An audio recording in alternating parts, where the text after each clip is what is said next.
Empezamos con 43, estad por Cristo firmes.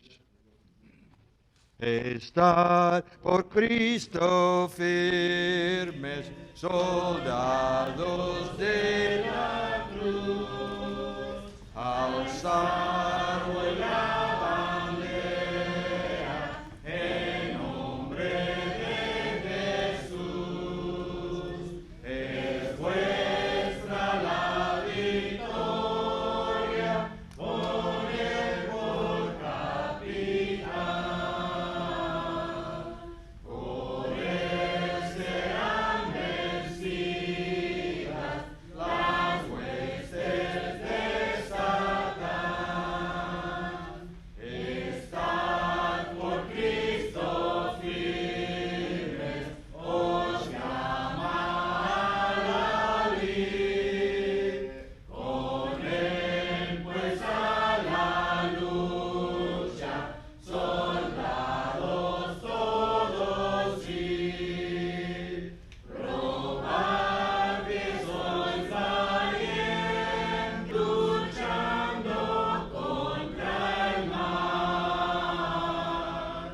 Es fuerte el enemigo, mas Cristo es sin igual. Estad por Cristo firmes, las fuerzas son de él. El brazo de los hombres es débil y es infiel. Vestidos la armadura de la oración. Deberes y peligros demandan gran tesón.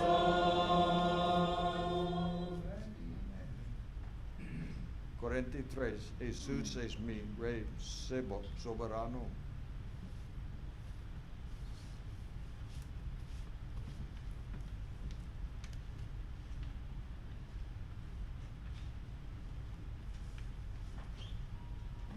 Jesús es mi Rey soberano, mi gozo es cantar sus loas. Es Rey, me ve cual hermano, es Rey, me imparte su amor, dejando su trono de gloria, me vino a sacar escoria, y yo soy feliz, y yo soy feliz por él. Jesús es mi amigo anhelado.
Antes de que me pregunten, ¿verdad? Pues me miren a soltero ahora, hermanos.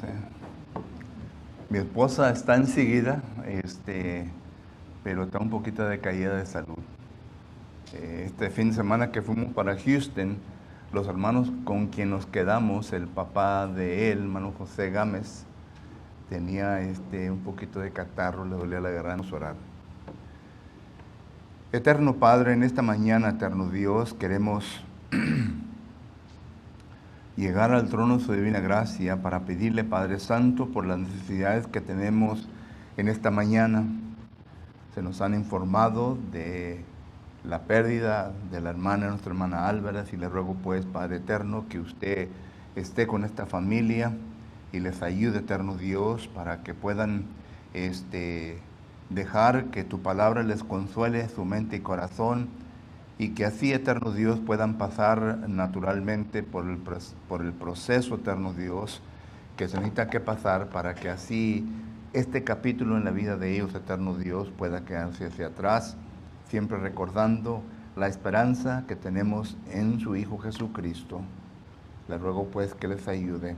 Padre eterno, también le ruego pues que esté con las personas quienes están en este momento teniendo dificultades a consecuencia de su salud física. Le ruego y le pido, eterno Dios, que usted, que conoce quiénes son, que les ayude para que pronto puedan recuperarse. Además, Padre eterno, también tenemos por delante nosotros el estudio de tu palabra, y le ruego pues, eterno Dios, que esté con este servidor suyo, para que así pueda presentar aquello lo cual es necesario, eterno Dios, para que esto pueda salir conforme a tu santa voluntad, y que así, Padre eterno, podamos ser grandemente edificados. Esté con todos aquellos que habrán de escuchar su palabra, y le ruego pues, eterno Dios, que usted esté con nosotros. En el nombre de Cristo Jesús le ruego y le pido por todo esto. Amén. Parece que también el hijo del hermano Alex Arvin también está decaído de salud. Y también pues no miro a los hermanos Álvarez y Minerva. Recuerden que el miércoles sufrió el niño un pequeño accidente. Me estaba informando con ella y dice que pues que ahí va, pero que está en dolor. Pero recuerden también, no recuerdo el nombre del niño, hermano. Ok.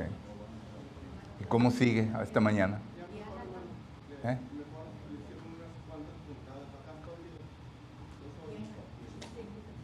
Oh, sí. Ok.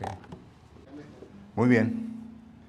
Solo que, hermanos, repitemos, si usted tiene criaturas, cuídenlos por favor, porque allá atrás hay, como se dice aquí en Texas, mucho murero.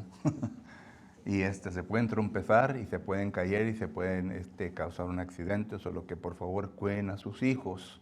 Yo sé bien que les gusta andar jugando, ¿verdad? Pero cuídenlos por favor para que así no vayan a pasar por un accidente como el que pasó el miércoles. Muy bien, el libro de Apocalipsis, estamos Apocalipsis en las trompetas, capítulo 8. Y estamos viendo del 1 al 13. Nos quedamos parece ser que entremos en la segunda trompeta.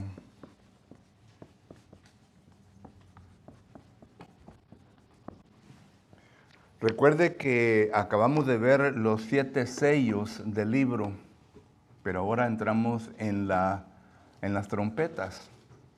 Y las trompetas simplemente, hermanos, son un juicio parcial de parte de Dios hacia aquellos quienes pues habían tratado mal a los cristianos en aquel entonces. Recuerde que estamos viendo un libro que fue escrito durante el imperio de Domiciano. Si usted ha leído la historia secular de Domiciano, fue un emperador terrible, tremendo, que finalmente fue asesinado en el año 96, pero por causa de sus horrendas atrocidades que cometió contra la gente, especialmente contra los cristianos. Y miramos nosotros que a consecuencia de todo esto ahora está tratando con Dios. Pero en las trompetas que comenzamos a ver, Primeramente, la trompeta número 1 nos da a entender que Dios ahora habrá de empezar su juicio. Y algo que tuvimos discutiendo, bueno, estudiando más bien, ¿verdad? Es de que aquí se enumera la tercera parte de todo. Esto quiere decir que el juicio que habrá de ocurrir, que habrá de desarrollarse, no es un juicio final, como algunos pretenden enseñar, de que este es el juicio final del mundo. No está hablando del juicio final del mundo. Habrá de venir un juicio final. Esto ya lo entendemos porque la Biblia lo enseña. Lo enseña en la segunda carta de Pedro, capítulo 3 y versículo del 10 en adelante. Y también lo enseña en Apocalipsis, capítulo 20 y versículo 11 en adelante. El juicio final habrá de venir. En otra parte también en segunda a los Tesalonicenses, capítulo 1 y versículo 7 en adelante. Solo que el juicio final habrá de venir. ¿Cuándo? No lo sabemos.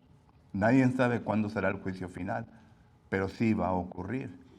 Y lo que nosotros tenemos que entender que aunque lleguemos de morir, recuerde que vamos a ser resucitados para llegar a estar cara a cara a aquel juez que el Señor ha designado para que juzgue a vivos y a muertos. Dice Hechos capítulo 10 y versículo 42. Entonces nosotros, los que estemos muertos, vamos a resucitar y se nos va a dar un cuerpo, vamos a ser transformados a un cuerpo celestial. Juan capítulo 5, versículo 28 y 29 nos habla de eso, y también 1 Corintios capítulo 15. Vamos a ser transformados en un cuerpo celestial y ahí vamos a ser juzgados. Pero este juicio del cual está hablando Apocalipsis capítulo 8 es un juicio parcial. Y lo podemos leer que ocurrió en la historia secular. Porque Roma cayó. El imperio romano cayó. Y cayó por varias razones. Hay un libro que ya lo he mencionado varias veces, pero lo vuelvo a repetir. En inglés se llama The Fall of Rome, la caída de Roma. Lo escribe el señor Gibson. Y lo deben de leer porque es un libro que habla de muchas cosas que estuvieron ocurriendo en los últimos años de la caída de Roma. El apóstol Pablo trata uno de ellos, que era el homosexualismo, la sensualidad, en Romanos capítulo 1. Y también se menciona, ¿verdad?, en 1 Corintios capítulo 6, que había mucho homosexualismo, mucho lesbiano, mucho pecado de ese tipo. Solo que entonces miramos que esto fue una de las razones en por qué Dios demostró su ira hacia un pueblo rebelde y corrupto. Pero lo que esto lo vimos en la primera trompeta, que Dios está estableciendo que Él va a manifestar su ira, y lo comparamos ya con varios acontecimientos del Antiguo Testamento en donde así actúa nuestro Dios. Dios es uno que, como dice Daniel capítulo 2, versículo 21, uno que viene a establecer las épocas, viene a mover reyes, Él está en control de todo. Y miramos que varios reyes del Antiguo Testamento, Dios les llamó para que viniera a castigar al pueblo de Él. Y para que viniera a castigar al pueblo de Él simplemente porque ellos no siguieron lo que prometieron en Éxodo capítulo 19, versículo 5, en donde dice que Jehová Dios escogió un pueblo especial. Dice, me serás un pueblo especial, pero hay condiciones, si acaso guardas mis mandamientos. Y los mandamientos de Jehová no se guardaron. Por ejemplo, el reino del norte, Israel, Efraín, como en veces se le nombraba, este reino vino a someterse a la idolatría y a la corrupción del sexualismo y todo. Esto lo declara 2 Reyes capítulo 17, versículo 41. Y en Ezequiel capítulo 23, donde habla de las dos hermanas, está hablando de Israel, reino del norte, y también el reino del sur, Judá. Y ahí mismo leímos que el reino del norte fue destruida por causa de sus rebeliones, sus pecados. Pero dice que la hermana menor que es Judá, ¿verdad?, siguió los mismos pasos, los mismos caminos. Solo que Judá también llegó a este punto. Jehová Dios no la destruyó porque fue una promesa que le hizo al rey David en 2 de Samuel capítulo 17 y versículo 12 en adelante. Pero sí fue llevada a la cautividad. Y otra vez miramos que Dios mueve al rey Nabucodonosor. Le llama mi siervo, mi pastor. Jeremías capítulo 25, versículo 8 en adelante. Todo lo que entonces miramos nosotros que Dios es el que mueve y que pone. Y aquí no estamos mirando algo diferente. Estamos mirando que Dios está en control. Y Él ahora va a traer juicio sobre Domiciano. Ahora, ¿lo entendió Domiciano? ¿Quién sabe? Pero tenemos que entender que Dios está en control. Y otra cosa, hermanos, tenemos que entender que Dios es el que nos cuida. Dios es el que nos cuida. Y claro que para que ese cuidado se mantenga en pie sobre nuestra vida, usted y yo tenemos que ser fiel a Él. Porque si acaso nos vemos a extraviar del camino de Dios, ya perdemos el cuidado de Dios. Ya perdemos el cuidado de Dios. Es decir, Dios ya no puede tener una relación con nosotros porque andamos en pecado. Pero mientras andemos haciendo la voluntad de Él, la promesa de Dios es que yo te voy a cuidar. Y esto fue lo que pasó y lo que estamos viendo aquí en la segunda trompeta que ya pusimos aquí. Y son los versículos del 8 en adelante. Dice que el segundo ángel tocó la segunda trompeta y como una gran montaña ardiendo en fuego fue precipitada en el mar y la tercer parte del mar se convirtió en sangre. Bueno, ya miramos que el monte en el Antiguo Testamento, recuerde que estamos mirando y estamos leyendo el lenguaje figurativo. Y en el Antiguo Testamento, los montes siempre se usaban para describir ciudades grandes o imperios. Por ejemplo, cuando usted va a Jeremías capítulo 51 y versículo 24 en adelante, y usted da lectura a estos versículos, aquí estamos leyendo la víspera de la destrucción de Jerusalén. Y miramos nosotros que a Babilonia se le viene a nombrar o se le viene a atribuir en lenguaje figurativo como un gran monte. A la ciudad de Dios, en Isaías capítulo 2 y versículo 1 en adelante, a la ciudad de Dios o al pueblo de Dios también se le nombró el monte de Jehová. Solo que miramos que se viene a referir a una ciudad o al pueblo de Dios. Y en este caso, conforme al contexto, se está refiriendo a una ciudad, al imperio romano. Y le está diciendo al imperio romano que ellos van a sufrir consecuencias por las atrocidades, por el maltratamiento que ellos le dieron a los cristianos. En el libro en la caída de Roma, o fue en las catacumbas, yo creo que fue en el libro de las catacumbas, también hay otro libro que se llama Las Catacumbas, le aconsejo que lo compren y lo lean. Ahí nos da a entender el autor de que el cristiano era tratado mal, no podía comprar comida, no podía salir y hablar de Dios. Cuando salía y antes de que comprara comida se tenía que rendir o hincar ante una estatua de Domiciano, todo esto. Solo que ellos hacían todo bajo tierra, por eso se llaman las catacumbas. Ahí se reunían, tenían su pueblito ahí abajo los cristianos. Ese pescadito que ustedes en veces compran, ¿verdad? Era la seña que ellos usaban para poder hablar, se cortaba por la mitad. Y cuando uno ponía la mitad y el otro ponía la mitad, ya podía hablar abiertamente de cosas religiosas. Solo que miramos nosotros que eso era la vida del cristiano en aquel entonces. Entonces, la segunda trompeta es simplemente para decirle, ¿verdad?, a la gran ciudad que va a venir juicio en contra de ella por su maltratamiento hacia los cristianos. Y vuelvo a repetir, hermano, todo esto no es algo nuevo que ya no entendemos, ya lo sabemos. Por ejemplo, en Romanos capítulo 12, versículo 18, dice la palabra del Señor que Jehová Dios dice, no os venguéis unos a otros, sino que mía es la venganza. Todo le toca a Dios.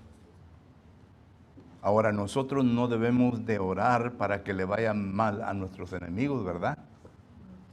La oración de nosotros es de siempre que sea lo mejor para ellos, lo mejor. Pero cuando ya sale fuera de nuestras manos y cae en las manos de Dios, es otra cosa, hermanos. Dios nos dice que debemos de orar por el bienestar de nuestros enemigos, amar a nuestros enemigos. Pero ya cuando caen en la mano de un Dios vivo, dice Hebreos capítulo 10, versículo que es 31, horrenda cosa es caer en las manos de un Dios vivo. Ya cuando cae en las manos de un Dios vivo, entonces es otra cosa. Pero ya es lo que Dios habrá de demostrar. Y note lo que dice Proverbios capítulo que es 11 y el último versículo de este capítulo. Es un versículo muy interesante que nos trae verdades de las cuales estamos comunicando hoy en esta mañana. Proverbios capítulo 11, versículo 31. Note lo que dice. Ciertamente el justo será recompensado en la tierra, cuanto más el impío y el pecador. Ahora, ¿quién es el que va a recompensar? Es Dios. Ahora, yo no tengo la habilidad de poder decir cuando una persona, ¿verdad?, a un cristiano le está yendo mal en su vida, que esa es recompensa de parte de Dios. Pero pudiéramos decir, ¿verdad?, que posiblemente sea recompensa de parte de Dios. Tienes que investigar tu vida, tienes que mirar a ver si acaso en algo le has fallado a Dios. Porque esto es lo que el texto está enseñando. Pero también el punto que quiero decir, ¿verdad?, es que la última parte de este versículo dice, cuanto más el impío y el pecador. El impío y el pecador van a recibir su recompensa aquí en la tierra. Y la ira de Dios cuando se viene a manifestar hacia el pecador. Por eso es, hermanos, que la Biblia dice, ¿verdad?, que no debemos de orar por aquellos que cometen pecado ¿de qué? De muerte. Y hemos estudiado esto. ¿Cuál es el pecado de muerte? Jesucristo lo menciona. El apóstol Juan en 1 Juan capítulo 5 lo menciona.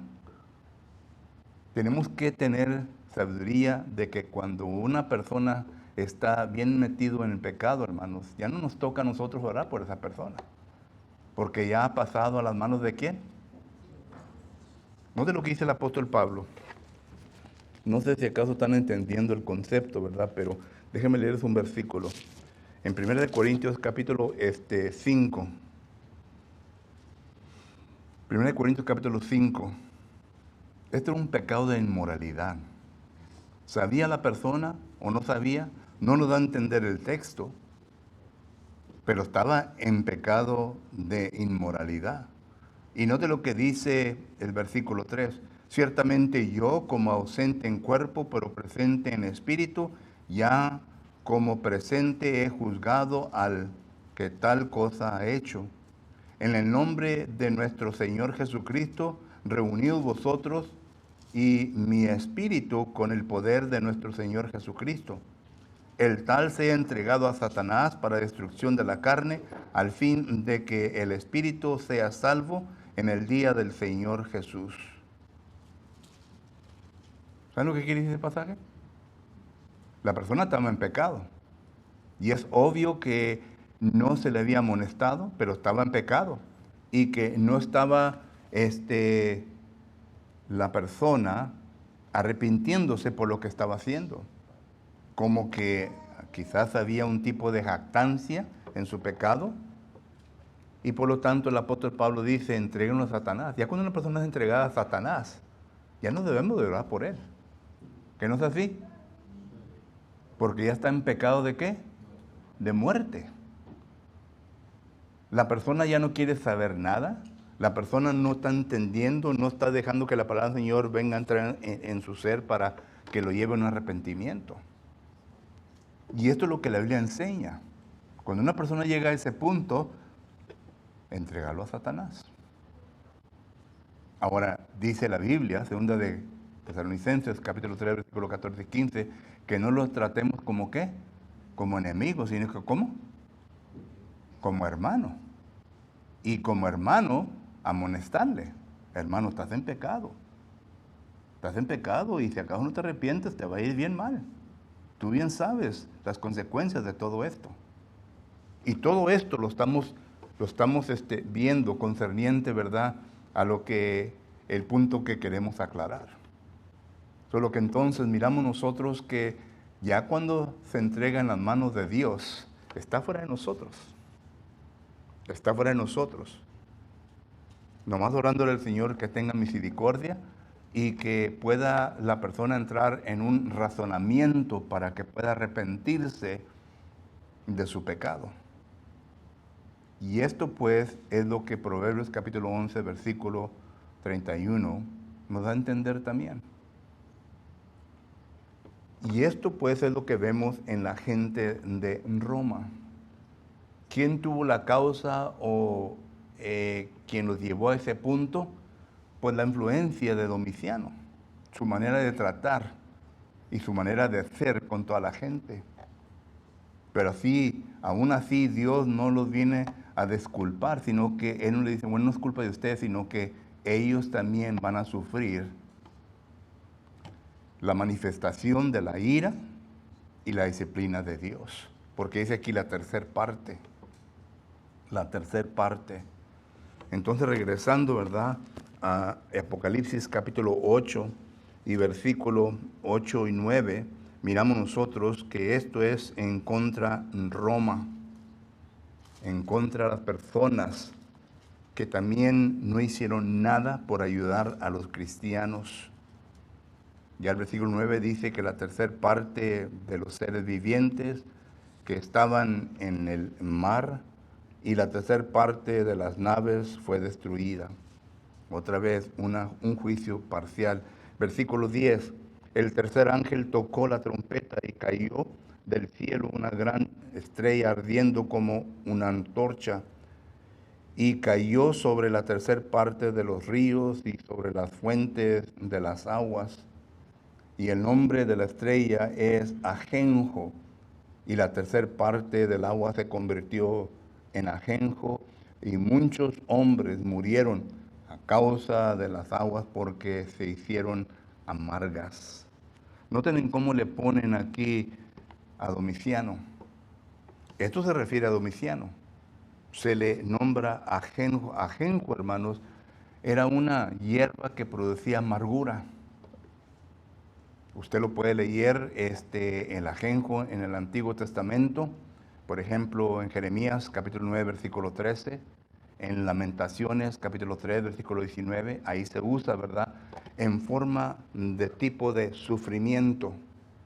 Cuando el ser humano pasa por este tipo de sufrimiento, es una amargura para la vida de él o de ella. Y esto es lo que Domiciano vino a producir. ¿Por qué digo Domiciano? Porque está refiriendo a la estrella. La estrella siempre se refiere a ¿quién? A líderes. A líderes. ¿Recuerdan ustedes de Nabucodonosor? Nabucodonosor era un hombre que pensaba que nada podía en contra él. Ya hemos mencionado esto. En Daniel capítulo 4, que es versículo del 28 en adelante, noten el palabrerío de Nabucodonosor. Miren, vamos a Daniel capítulo 4. En Daniel capítulo 4, para que miremos la actitud de este hombre que se vino a creer muy grande en aquel entonces. Daniel capítulo 4, bueno, empieza en el versículo 28. Todo esto vino sobre el rey Nabucodonosor. Daniel capítulo 4, versículo 28. Al cabo de 12 meses, paseándose en el palacio real de Babilonia, y noten el lenguaje de este hombre, Habló el rey y dijo, ¿no es esta la gran Babilonia que yo edifiqué para casa real con la fuerza de mi poder y para gloria de mi majestad? Noten el yo. Una persona egocéntrica. Y cuando Jehová Dios oyó esto, Jehová Dios le dice, yo te voy a enseñar que no es yo ni mí, sino que es por el poder mío de Dios. Y lo convirtió en una bestia que fuera al campo. Y noten lo que dice hermano. Y noten lo que dice el versículo 36. Dice, en el mismo tiempo mi razón, está hablando de Nabucodonosor, en el mismo tiempo mi razón fue devuelta y la majestad de mi reino, mi dignidad y mi grandeza volvió a mí, y mis gobernadores y mis consejadores me buscaron, y fui restablecido en mi reino, y mayores grandes me fue añadido. ¿Por qué? Porque ahora yo, Nabucodonosor, alabo, engrandezco y glorifico el Rey del cielo. Porque todas las obras son verdaderas, o todas sus obras son verdaderas, y sus caminos justos, y él puede humillar a los que andan con soberbia. ¿Reconoció, hermana? Bueno, cuando había dicho de los pecados de muerte, ¿hay como un texto en la Biblia que diga exactamente cuáles son los pecados de muerte para saber como para cuáles no debemos de orar? Porque sabemos que siempre debemos de orar para todos, ¿verdad? Pero como específicamente qué es lo que no debe, por quién no debemos de orar. Bueno, Jesucristo dice que la blasfemia en contra del Espíritu Santo es pecado de muerte. Ahí está un texto, ¿verdad? ¿Cuál es? La blasfemia. Es un Apocalipsis. Amén. Mateo capítulo 12. Ahí es donde habla de eso.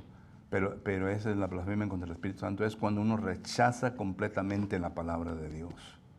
Es como cuando ya no quieren como que hables de Dios. Ya rechazan completamente. Ahora, claro, ¿verdad? Que otro pecado de muerte, si acaso no dice ahí, ¿verdad? Pero Hebreos capítulo 10, cuando uno pisotea la sangre de Cristo Jesús.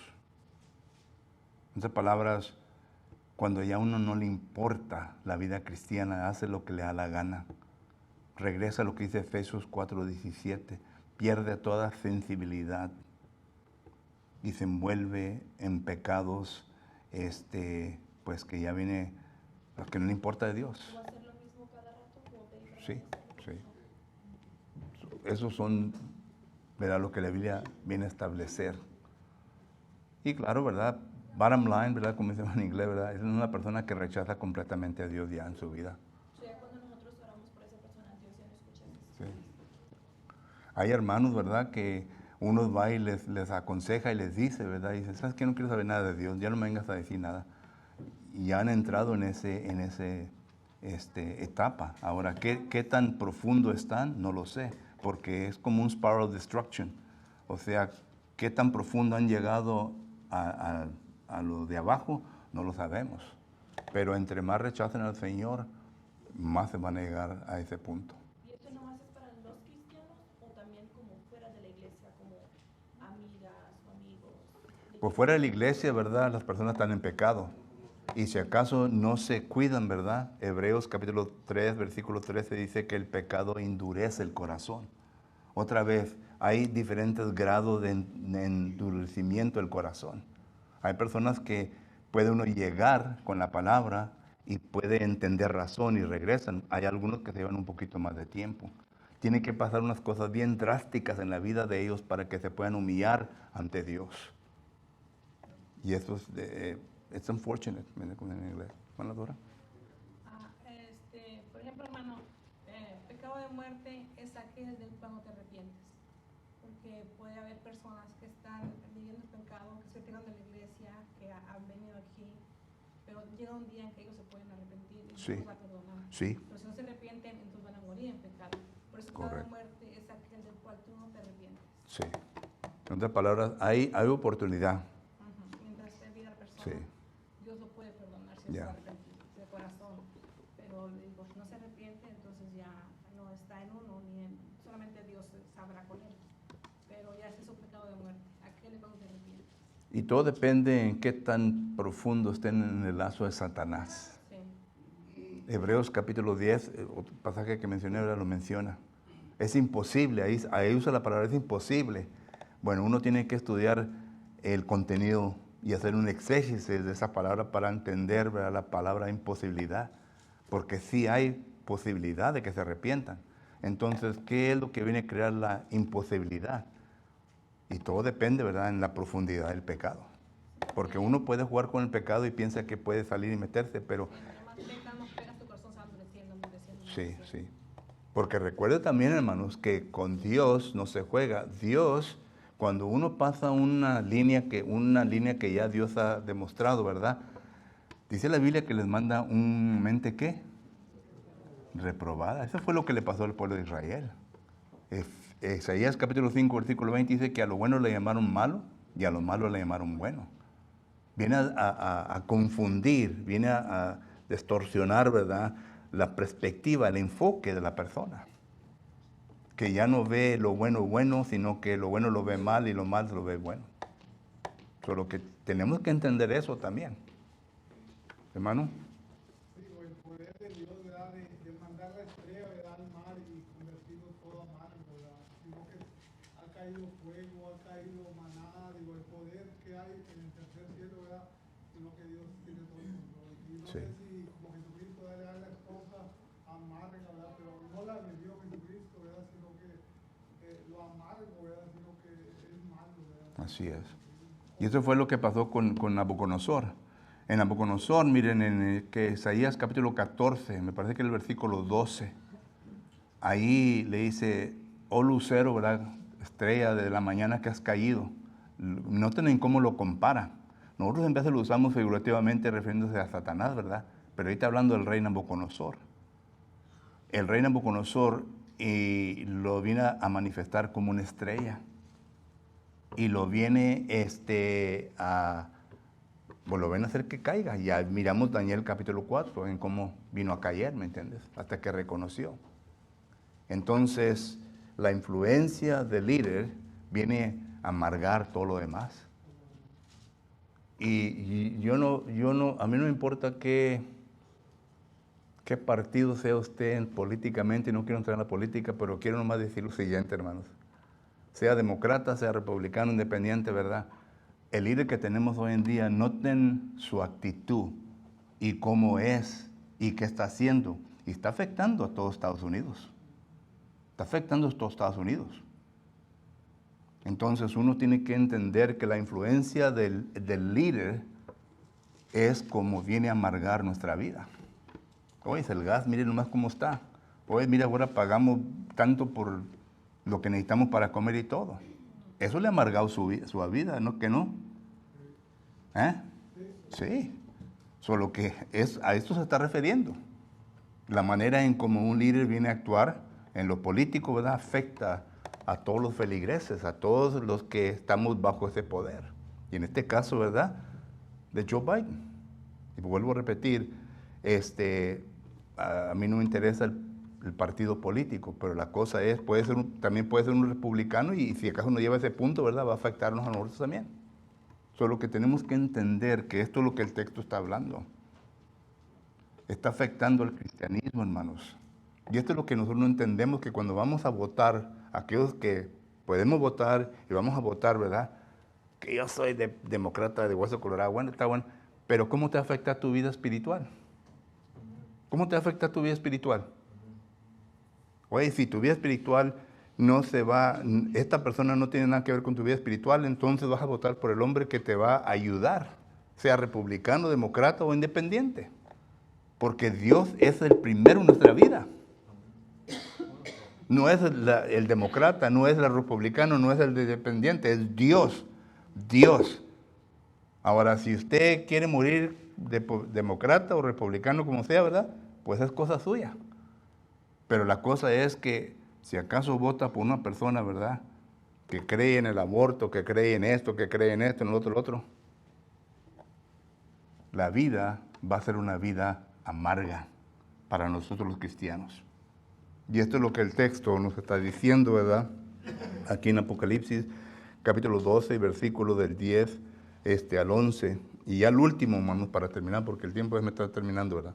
El 12 y el 13 dice, y el cuarto ángel tocó la trompeta, y fue herida la tercera parte del sol, y la tercera parte de la luna, y la tercera parte de las estrellas, para que se oscureciesen la tercera parte de ellos, y no hubiese luz en la tercera parte del día, asimismo de la noche. Bueno, ¿qué tiene que ver todo esto? Esto, hermanos, tiene que ver una oportunidad a la persona que vive en este ambiente para que se arrepienta. Miren, cuando Jesucristo fue crucificado, Lucas capítulo 23, versículo 45, ¿qué pasó?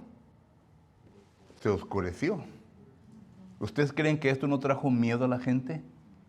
¿Ustedes creen que esto no vino a producir un pensamiento diferente en la gente? Como aquel que vino a crucificar a Jesucristo y dijo, realmente este sí era el Hijo de Dios. ¿Recuerdan? Sí. Porque dio el poder. Bueno, esto es lo que este texto está enseñando, que todo esto ocurrió, ¿verdad? Para que la gente entendiera que Dios está en control y venga a arrepentirse. ¿Recuerdan lo que dice 2 de Pedro, capítulo 3, versículo 9? Que Dios es paciente. Él no quiere que nadie se venga a perder, sino que todos lleguen al arrepentimiento. Y la manera en cómo viene a hacerlo en ocasiones, ¿verdad? Quizás no nos guste en cómo se hace, pero es con el fin de arrepentirse. ¿Recuerdan lo que pasó allá con las plagas de Egipto? Que es capítulo 10 y versículo 23 en adelante. Hubo oscuridad también. Pero el pueblo de Dios tenía luz, tenía todo, pero los demás tenían oscuridad. ¿Con qué fin? Que ellos entendieran y que llegaran al arrepentimiento. Solo que esto es lo que está enseñando estos versículos, que Dios le está dando una oportunidad para que hagan arrepentimiento en la persona, se arrepientan y vengan al Señor. Y el último versículo, ¿verdad?, nos da a entender que el resto de las trompetas que van a ser sonadas van a estar más fuertes que estas. ¡Ay! ¡Ay! ¡Ay! De aquellas trompetas que faltan en tocarse. Pregunta o comentario. Sí, hermano. Sí, hermano, la insensatez, ¿verdad? Siempre el hombre va a producir problemas. Cuando no le damos en primer lugar a Dios en todo lo que hacemos, ¿verdad? Simplemente el rey Nabucodonosor, ¿verdad? Él odió a Dios, ¿verdad? No le dio la prioridad a Dios, ¿verdad? Que todo le dio. También miramos en lo que dice allá en Lucas 12, hermano. Es 16, y dice también, le refirió una parábola diciendo, la heredad de un hombre rico había producido mucho, y él pensaba dentro de sí diciendo, ¿qué haré? Porque no tengo dónde guardar mis frutos. Y dijo, derribaré mis graneros y los edificaré mayores, y ahí guardaré todos mis frutos y mis bienes. Y diré a mi alma mía, ahora que muchos bienes tienes para mucho tiempo. Necio. El famoso texto del hermano Álvarez. Mateo, ¿qué, hermano? 16, 26. Pero así es. A Moisés, ¿verdad? Cuando no le dio a Dios, ¿verdad? Cuando le dijo, háblale a la piedra, ¿verdad? Él dijo, como diciendo, por mí va a salir ahora. O sea, y así es, hermano. El ser humano, ¿verdad? Nunca, ¿verdad? Entiende hasta que ya es muy tarde. Hasta que ya es muy tarde. Hermano Juan. Hermano, por naturaleza el hombre me refiero a toda la humanidad, es orgulloso, es soberbio, se cree superior a todo, no importa lo que sea, y por naturaleza, pero ante los ojos de Dios en lo espiritual, hasta que no reconozcamos que hay un ser supremo más que nosotros, nuestra vida cristiana y nuestra vida terrenal va a ser un caos. Debemos de comprender que Dios es todopoderoso. Y es lo que le pasó al rey Nabucodonosor, en el capítulo 4 de Daniel, en el versículo 34, ya después de que haber pasado y haber comido por amnesia, yo, siendo un rey, dice, más al fin del tiempo yo, Nabucodonosor, alcé mis ojos al cielo, y mi razón me fue dada, y bendije al Altísimo y alabé y glorifiqué al que vive para siempre. Siempre. Hasta que nosotros no entendamos y no comprendamos y no aceptemos que hay un Rey superior, que es Cristo, nuestro Padre Celestial, que es ante toda la humanidad, ante todo el mundo, no vamos a hacer nada ni nada. Así es. Y desafortunadamente, muchos de nosotros llegamos a ese punto en nuestra vida y no levantamos nuestros ojos, sino que más maldicemos a Dios y nos comenzamos a cuestionar, ¿por qué? ¿Por qué? ¿Por qué me está pasando esto? En vez de levantar los ojos. No es por qué, es para qué. ¿Para qué? Tengo dos preguntas de lo que estábamos diciendo de cuando podemos orar por las personas que como ya rechazan a Dios, ¿verdad? Porque muchos de nosotros tenemos familiares que se fueron de la iglesia, ¿verdad? Eso es importante saber esto. Cuando no podemos orar por ellos, pero no podemos hablar de ellos para nada como en estas oraciones, porque como para mí, en lo personal, a mí me importa mi familia, ¿verdad? Pero como qué podemos hacer por ellos. Porque Dios también dice que cuando tiene 100 ovejas y se pierde una, ¿verdad? Como es importante para Él agarrar esa oveja, ¿verdad? So, en esa situación, nomás esperamos hasta que ellos decidan saber de Dios o preguntarnos por Dios, o a mí ya se perdieron. Bueno, el Señor también nos dice, ¿verdad? Que cuando vamos a una persona y que realmente ya no quieren saber nada, que nos sacamos los polvos de nuestras ropas, ¿verdad? Y los dejemos. O sea que hay límites. Le podemos enseñar, le podemos decir y ya después dejarlos, ¿verdad? En mi oración, ¿verdad? Yo personalmente le digo, ¿verdad? Que cuando hablamos de familia, digo, Señor, tú sabes bien nuestra familia, tú sabes bien quién necesita amonestaciones, qué necesitamos, te ruego pues que actúes conforme a tu voluntad, punto. Pero ya no oro particularmente, sino que le pido a Dios, ¿verdad? Ya. Hebreos 10, 22 o 26 dice, acerquémonos al trono de Dios para pedirle misericordia y gracia. Y es lo que tenemos que hacer. Hermano, ahorita, hermano, antes de que me pase el tiempo.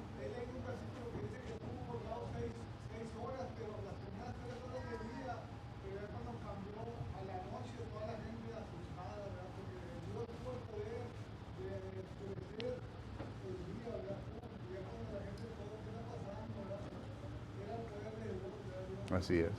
Breve, bro, breve. Le habla a uno, ¿verdad? La gente, hermano, no quiere, ¿verdad? Dice que ya no leéis las reglas, ¿verdad? Lutero, está Okay. comprando, ¿verdad? También hay tres salmistas 119 y 130. Okay. Donde dice, ¿verdad? La posición de tu palabra, alumbra y hace. Okay. Ok. Gracias, hermano. Gracias entonces, ¿verdad? Gracias por el tiempo. Ya me pasé demasiado, hermano. Gracias.